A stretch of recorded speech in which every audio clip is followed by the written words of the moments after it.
반갑습니다. 오늘은 학점은행제 아동학에 대해서 이야기를 해보려고 하는데요. 학점은행제 아동학 전공을 진행하시는 분들이 어떠한 목표를 가지고 이 전공으로 학위를 취득하려고 하는지에 대해서 이야기를 해보도록 하겠습니다. 먼저 국가평생교육진흥원에 명시되어 있는 아동학의 교육 목표를 보면 아동 발달의 과학적 기초에서부터 태내기, 영아기, 유아기, 아동기에 이르기까지의 발달 내용을 이해하며 아동들의 전반적인 발달 과정을 심리학적, 교육학적, 사회학적인 관점에서 탐구하고 아동의 성장과 발달이 가족과 사회라는 환경의 맥락 속에서 아동을 이해하고 아동의 복지와 전인적 발달에 기여할 수 있는 전문인을 양성하는 데 교육의 목표를 두고 있다. 이렇게 명시가 되어 있는데 쉽게 말해서 이제 아동에 관련된 전문적인 지식들을 배울 수 있는 전공이라고 보시면 되고요.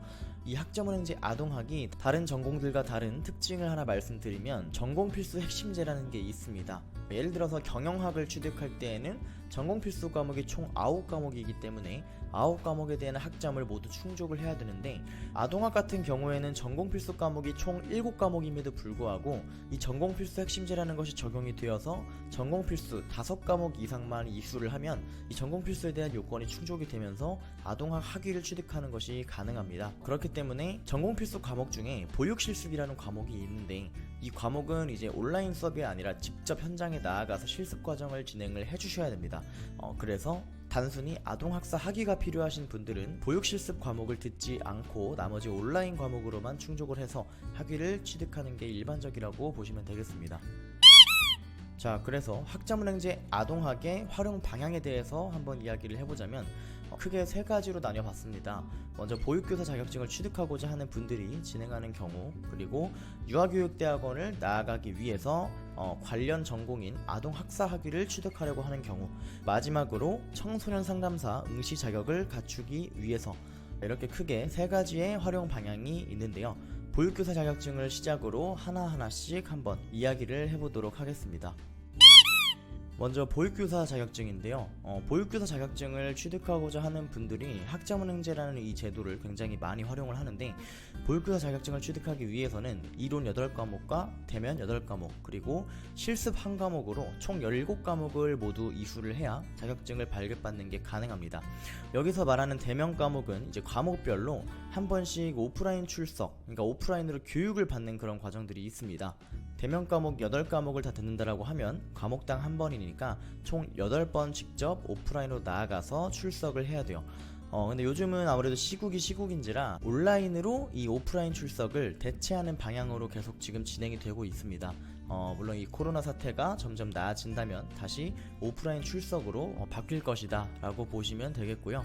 실습 시간 같은 경우에는 총 240시간을 충족을 해야 되고 이제 어린이집에 가서 이 시간들을 모두 충족을 해야 됩니다. 그래서 총 17과목을 진행을 해야 된다라고 하면은 학기로 봤을 때 총 3학기 과정이 걸리기 때문에 실습은 보통 마지막 학기 때 많이 진행을 하기 때문에 실습을 진행해야 될 시기가 되면 이 보육실습에 대한 과목을 인정해주는 실습 대학과 그리고 내가 실습을 진행할 어린이집을 미리미리 선점을 해주시면 되겠습니다.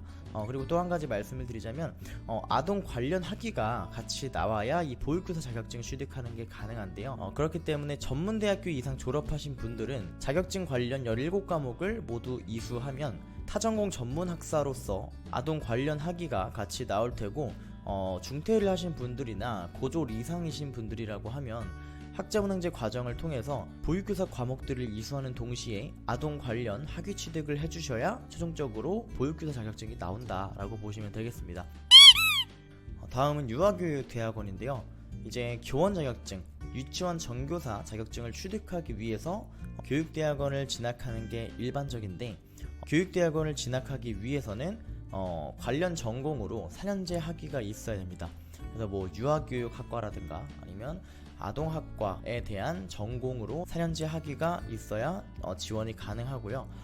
유아교육대학원을 어쨌든 합격하기 위해서는 보통 교육대학원은 이제 필기시험이 없는 대학원이 거의 대부분이기 때문에 평균 성적과 면접 뭐 이러한 어떤 과정들을 통해서 학생들을 선발하고 있습니다.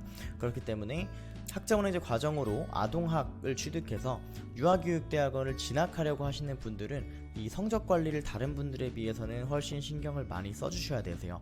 4.5 만점에 그래도 최소 3점 후반에서 4점 초반대 정도는 되어야 어느 정도 경쟁력이 있기 때문에 면접에 대한 부분은 별개로 또 잘 준비를 해 주셔야겠고요.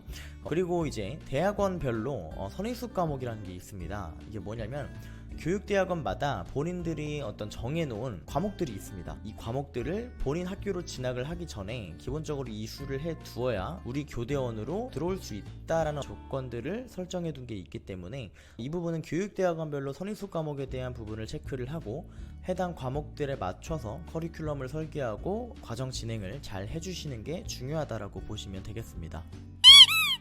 자, 마지막으로는 이제 아동학사 학위를 취득하는 경우가 청소년 상담사 3급 지원 자격을 갖추기 위해서 진행하는 경우도 있습니다. 이 청상사라고 보통 줄여서 말하는데 해당 자격증의 관련 전공은 청소년학, 심리학, 교육학, 사회복지학, 그리고 아동학 등이 있는데요. 비전공자 혹은 뭐 학력이 미달인 분들이 이 청상사 자격증을 경력을 쌓아서 지원 자격을 갖추는 건 굉장히 어렵기 때문에 보통은 이렇게 학자문행제 과정을 통해서 관련 학위를 취득해서 자격을 충족하는 게 일반적입니다. 그런데 뭐 사실 청소년 상담사 자격을 갖출 때에는 아동학보다는 일반적으로 심리학 전공을 선택해서 진행하는 경우가 가장 많은데 그래도 아동학으로도 가능하다 라는 점도 알고 계시면 좋을 것 같아서 이렇게 좀 소개를 드려봤습니다. 그래서 오늘 준비한 영상은 여기까지고요. 영상 내용이 도움이 되셨다면 구독과 좋아요 그리고 알람 설정까지 부탁드리겠습니다. 추가적으로 궁금한 점이 있으신 분들은 댓글 남겨주시거나 아니면 왼쪽 하단에 보이는 카카오톡으로 문의를 주셔도 답변 도와드리도록 하겠습니다. 그럼 지금까지 바빠TV의 레오멘토였습니다. 감사합니다.